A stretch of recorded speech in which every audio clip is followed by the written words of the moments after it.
Apakah Arab pernah menjajah Indonesia? Jawab, apakah Arab pernah menjajah Indonesia? Apa hukumnya kondangan yang ada dangdutannya? Hukumnya haram hukumnya. Kita dapat kondangan nih, ngawinin, nyunatin, pakai organ tunggal atau hal-hal yang melanggar syariat. Kadrun itu lucu, otaknya terbalik dan gak masuk akal, IQ-nya jong.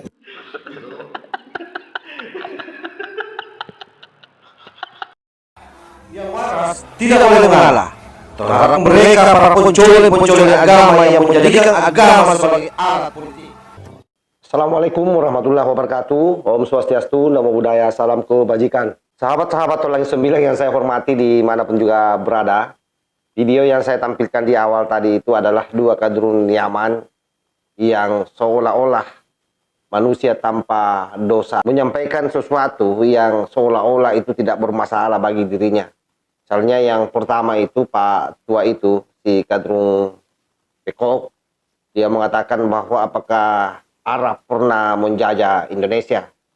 Di sini saya mau menyampaikan, sebenarnya ini sudah lama saya mau ungkapkan, tetapi dengan adanya video ini terpaksa saya buka.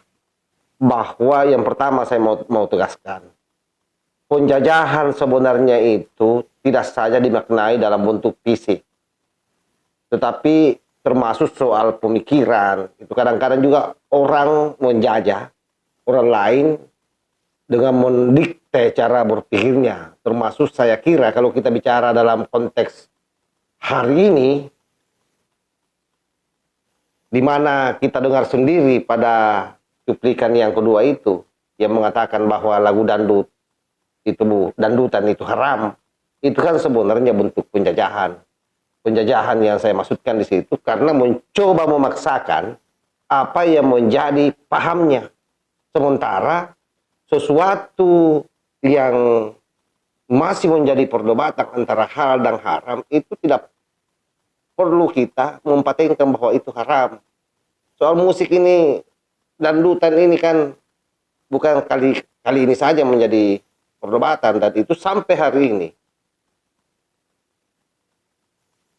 Banyak perspektif terkait hal tersebut. Artinya apa? Ini masih samar yang tidak perlu dipatwakan bahwa itu haram atau halal. Jadi karena ini domainnya adalah ilmu fikih, banyak pendapat, banyak ulama di situ yang menafsirkan tentang halal haramnya musik, kan begitu. Yang kedua, Anda selalu berbicara soal sunnah, sementara yang Anda jajalkan ke kami dalam konteks Indonesia adalah budaya Arab dengan memakai pakaian yang ala Arab-Araban. Itu kan budaya sebenarnya. Lalu hal itu Anda jajalkan ke kami di bangsa Indonesia. Secara tidak langsung Anda melakukan penjajahan. Belum lagi paham kadrun Anda jajalkan di sini, itu juga penjajahan sebenarnya. Ini terpaksa saya buka-bukaan ini. Oleh karena itu, Indonesia ini saya kira memiliki kultur sendiri, memiliki budaya tersendiri, memiliki bahasa tersendiri. Terkecuali misalnya kalau itu bicara soal syariat Islam yang melekat pada saat kita beribadah, bacaan-bacaannya itu yang harus betul-betul sesuai dengan apa yang ada di kitab-kitab fikih.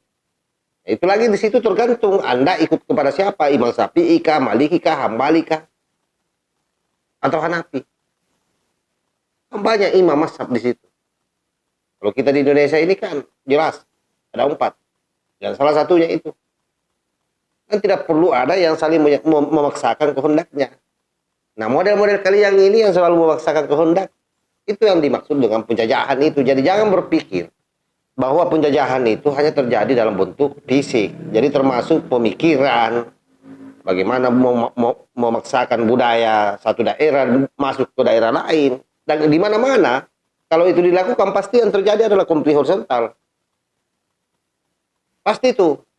Kenapa? Karena yang namanya budaya, termasuk yang saya sampaikan kalau saya berkeras soal budaya, itu adalah soal pakaian ya, pakaian. Artinya apa? Perubahan bentuk satu budaya dalam satu wilayah, memang itu tidak bisa dinafikan, pasti akan terjadi. Tetapi biarlah perubahan itu terjadi berdasarkan kesadaran masyarakat, bukan karena dipaksakan atau dijajalkan. Seakan masuk di kepalanya dengan mengangkat hadis-hadis dan ayat-ayat Al-Quran yang peruntukannya sebenarnya bukan untuk itu, tapi Anda paksakan. Nah, itu model-model Anda dari dulu. Jadi selalu budaya-budaya lokal itu Anda haram-haramkan. Salah satu contohnya misalnya kemarin ada wayang. Jelas bagaimana Anda Pak, tidak menyukai itu. Atau misalnya tahlilan yang Anda sebut sebagai bid'ah. Nah, inilah jadi saya terpaksa buka-bukaan bahwa Anda sebenarnya datang menjajah. Kalau misalnya itu Anda paksakan. Tetapi kalau orang menggunakannya dengan kesadarannya karena dia merasa nyaman dengan itu, tidak ada masalah. Yang menjadi persoalan ini adalah karena Anda jadikan mimbar-mimbar untuk melakukan kampanye soal itu.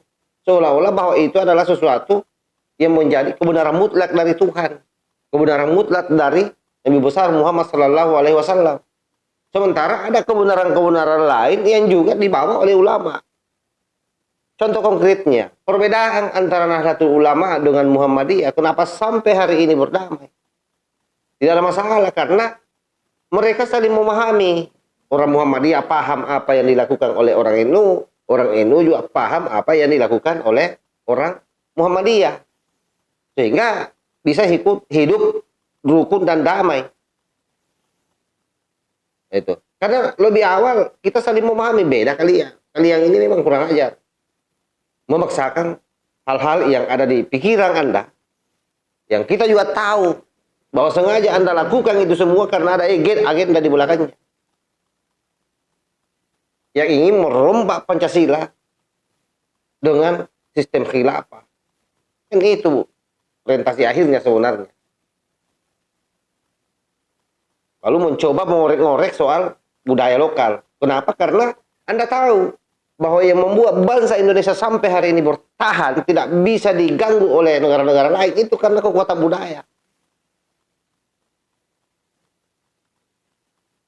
Karena itu adalah salah satu penyemangat hidup rakyat di setiap kampung, di setiap lokalitas yang ada.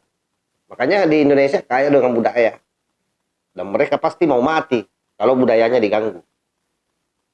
Salah satu contoh yang konkret misalnya adalah pada saat DITI dulu.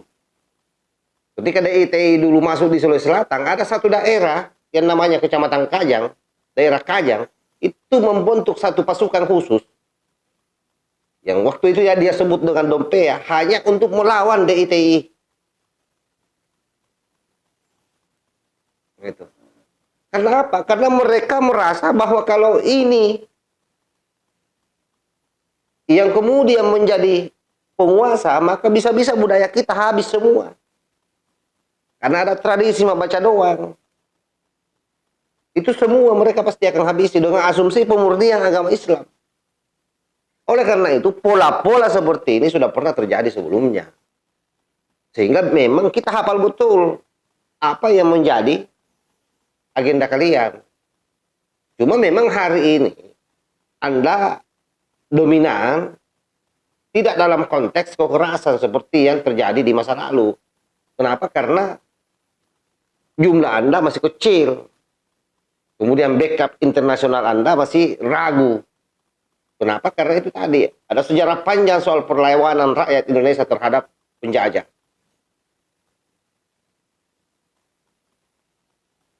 Kesadaran masyarakat lokal dalam konteks Indonesia dimanapun wilayah itu, kalau bicara budayanya yang mau dikorek-korek, pasti mereka akan melawan. Sama soal dandutan yang Anda sebut tadi di awal itu.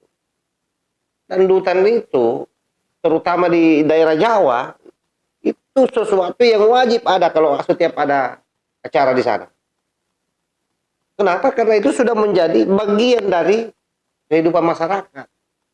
Terasa hambar rasanya ini hidup, atau hambar satu acara kalau itu tidak ada. Dan itu coba Anda katakan bahwa itu adalah haram. Yang kurang ajar ini kalian ini semua ini. Saya kira itu yang saya sampaikan. Mudah-mudahan ini ada manfaatnya. Lahul muwafiq ila aqwamit thariq. Wassalamualaikum warahmatullahi wabarakatuh. NKRI harga mati Nusantara milik kita.